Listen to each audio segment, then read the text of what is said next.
In 1989, 4 teenagers from Compton, California received letters in the mail from the FBI.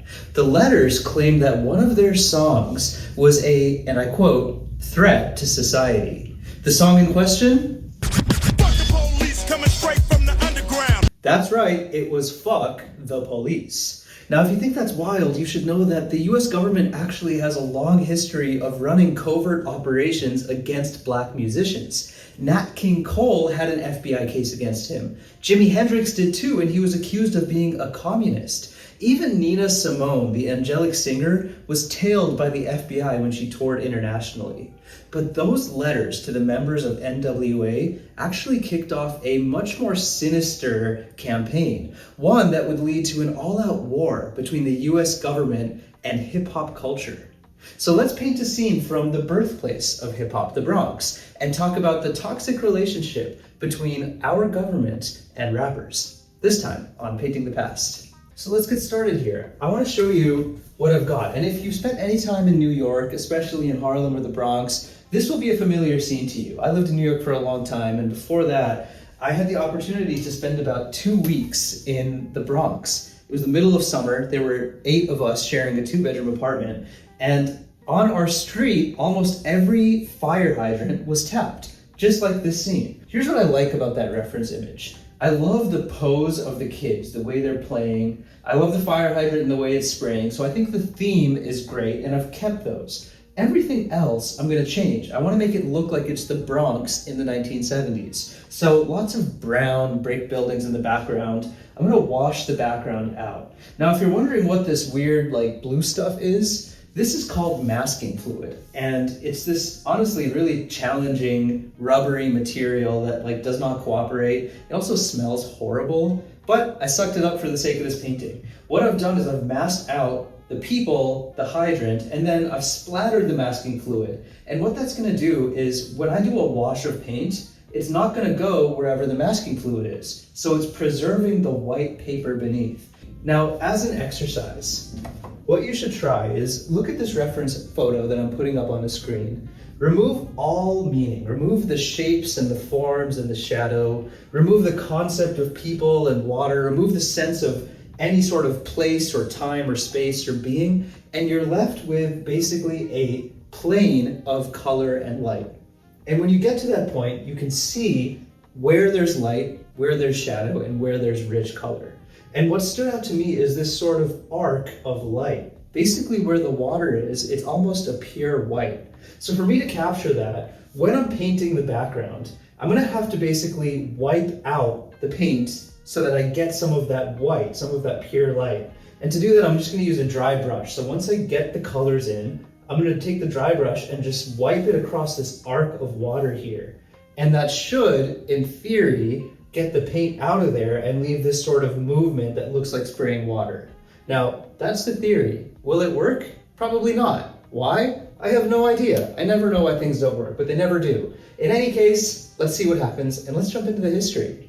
So as I mentioned, the US government has a long history of spying on black musicians. Edgar J. Hoover, who served as the FBI director from the 1920s all the way until the 1970s, founded a counterintelligence program, which he brilliantly called COINTELPRO, which really just rolls off the tongue.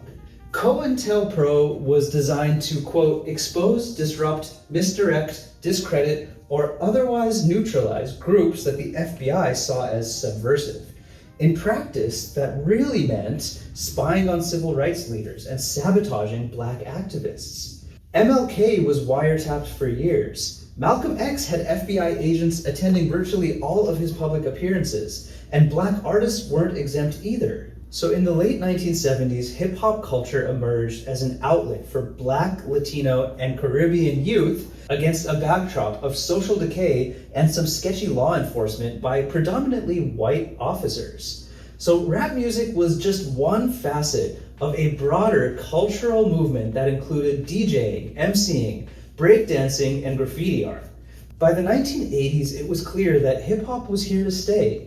OGs like Run DMC and Grandmaster Flash were dropping bangers, and the sound quickly spread from the Bronx to predominantly black communities in cities across America.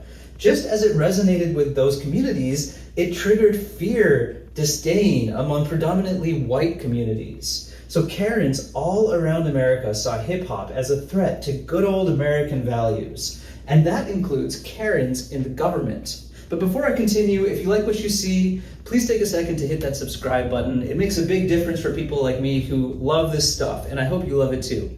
So let's talk about Tipper Gore. In 1985, Tipper Gore was the wife of Senator Al Gore, who would later become vice president. So after catching her teenage daughter listening to Prince, she founded the Parents Music Resource Center, or PMRC, which led Senate hearings specifically about censoring explicit lyrics in music. So you know those parental advisory stickers? Yeah, Tipper Gore is the person to blame for that. As you can imagine, this committee had some clear racial undertones. By the late 80s, gangster rap, which was portraying stories of drugs, crime, and anti-police sentiment in inner cities, was like a lightning rod for Karens. And American law enforcement launched public offensives to shut it down. So police felt empowered to shut down or disrupt hip-hop concerts under the pretense of protecting their communities. I should really focus on this painting before it dries. I am just finishing off the first wash, which you can see I've picked it up because I just want to get a little bit more precise here. And these are kind of just the light colors. I'm not really worried if things are like running into each other, which they very much are, but that's okay. I'm really just more thinking about like, what are the vibes? What's the feeling I want? How do I capture the temperature here? So that's what I'm kind of finishing off. And it's really hard to talk about history as I do that, but let's keep going. Washington, D.C., Milwaukee, and Chattanooga banned the group from performing in their cities. In 1989, the Fraternal Order of Police, which had 203,000 members, announced a boycott of any group associated with anti-police songs. Here in Minnesota, our own Attorney General tried to prosecute record stores selling N.W.A.'s albums straight out of Compton. So this is a photo of a record store in Florida, and the owner is being arrested after selling an album by 2 Live Crew to an undercover cop.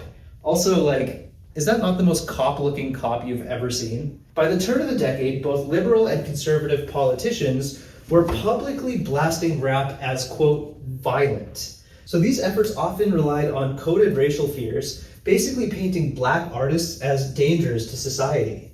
It's the same pattern that we saw with civil rights leaders in the 50s and with jazz musicians in the 20s. And by the way, if you want to hear some crazy stuff about jazz musicians in the 20s being attacked by our government, look at the video linked here. It's one of the first videos I did, and I think it's still my most popular video. I think you'll enjoy it. And this trend would only continue in the 1990s. So by the 1990s, gangster rappers had started to catch on to the fact that they were being monitored, and they actually kind of started to rap about it. So ironically, the over-policing of hip-hop translated into a theme of resistance and fighting against authority, which only fueled the counterculture. So rappers like Ice-T, Ice Cube, Tupac, they all released tracks directly criticizing police brutality and systemic injustice. So the situation was so front and center that even Vice President Dan Quayle got in on the action. So in June 1992, he publicly blasted one of Ice-T's songs as an obscene record. That's the quote, an obscene record, and accused his label, Time Warner, of profiting off of anti-police sentiment. So under mounting pressure from his label, who were losing money by retailers choosing not to sell the album, Ice-T eventually agreed to remove the song Cop Killer from the record. What a sellout. So that same year, Vice President Quayle also took aim at Tupac's debut album, Tupacalypse Now, which, by the way, amazing name for an album. This made the news because actually a Texas state trooper was killed by a teenager who was blasting that in his car when he was pulled over. So Quayle, the vice president, claimed that there is absolutely no reason for a record like this to be published. It has no place in our society. And he urged Interscope Records to actually withdraw the album. So by the 1990s, federal and local law enforcement pivoted to treating hip-hop artists as organized crime figures. So one key pillar of this in the 1990s was the formation of the NYPD's Rap Intelligence Unit, which was basically a task force that compiled dossiers on dozens of rappers and their associates, tracking their whereabouts, tracking their friendships, and any hints of criminal activity, whether or not it was really justified with evidence. So for years, the NYPD denied that this ever existed. But in 2004, the Miami Herald actually published a document that proved that this did, in fact, exist. And it showed that even megastars like Jay-Z, Busta Rhymes, 50 Cent, Lil Wayne, they all had NYPD files kept on them. And so all of that to say that by the 2000s, censorship and oppression had evolved into outright criminalization of hip-hop, and prosecutors across the country began a troubling trend of using rap lyrics as evidence in criminal trials. So as recently as last year's high-profile case of Young Thug, who was charged with racketeering, this has been something that's been happening. Prosecutors used lyrics in his songs as evidence of criminal activity. And this concept of rap on trial is still hotly contested among lawyers. Should lyrics be heard as admissions of guilt? It's kind of an ongoing debate. And I'm curious to hear your thoughts. So if you have thoughts on this, drop it in the comments, because I'll join in the conversation as well. And I'm really keen on seeing my comment section become a place where fellow history nerds can share ideas and be intellectual together. It'll probably devolve into something horrible because all comment sections do, but I have more faith in you than that. Anyways, before we continue, let's take a second to assess this painting. Essentially, I've got my lights in here, and I've got my midtones up top. I should probably add some more midtones down below. So I'm going to go into my deep blues and try to get that deep blue of the floor.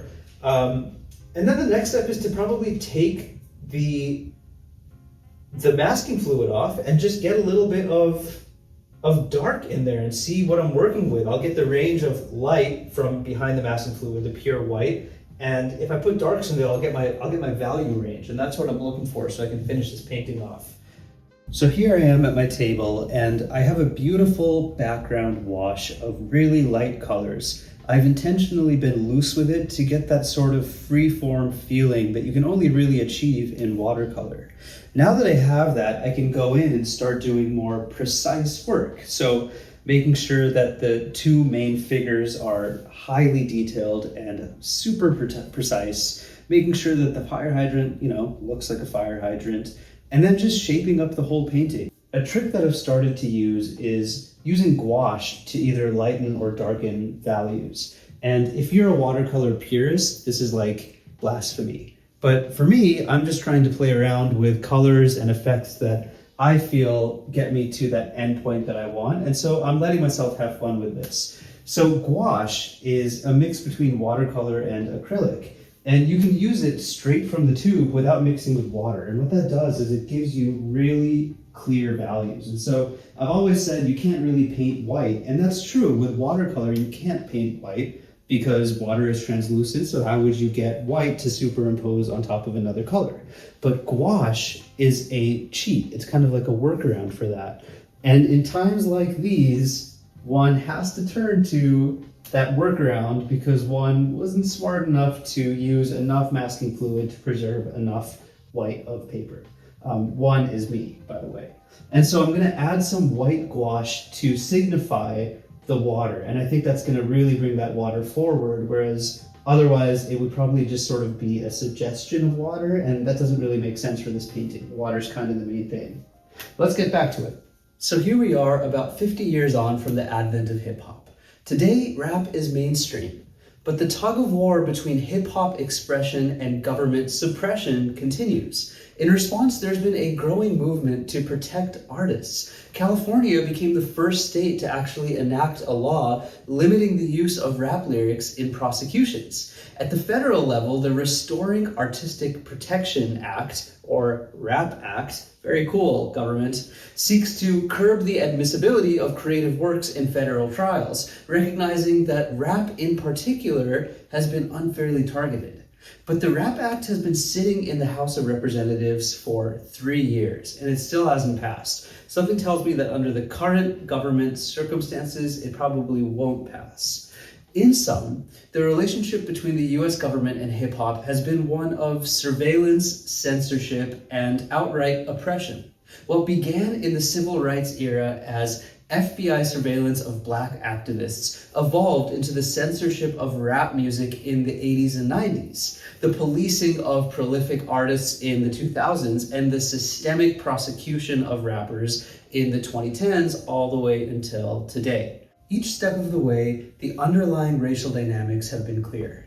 Hip-hop, as a powerful black cultural movement, has been viewed by many in power as threatening to traditional power dynamics, destructive to conservative values, and a corrupting influence on America's youth.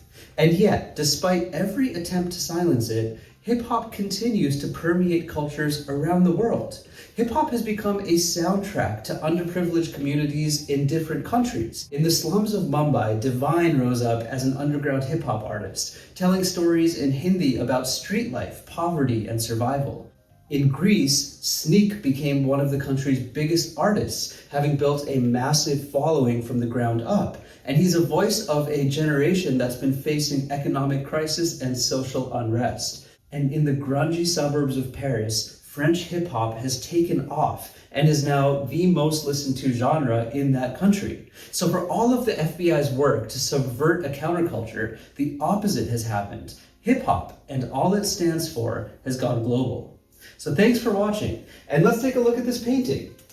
Here it is, and I gotta say, I'm pretty happy with it. I think the fire hydrant looks a little cartoony. It's kind of giving like Sesame Street.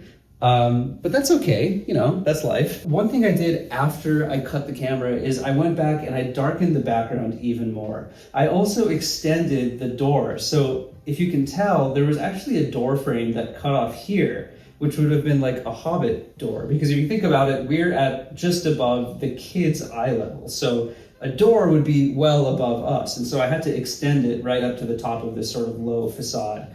And somehow it kind of worked. So, you know, with watercolor, you never really know what's going to work and what's not. I'm happy with this. I'm happy I'm learning to paint people. And I hope you enjoyed this story. It's certainly an interesting one. And I will see you next time on Painting the Past.